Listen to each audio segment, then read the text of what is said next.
Salt infiltration. 3. Redox influence.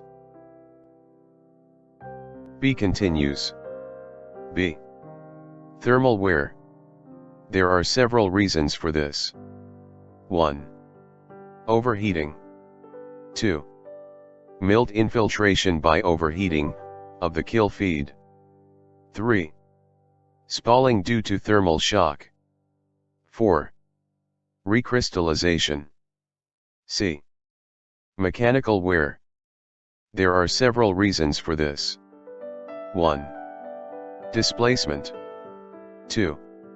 Curved spalling due to excessive pressure. 3. Destruction due to ovulation forces. 4.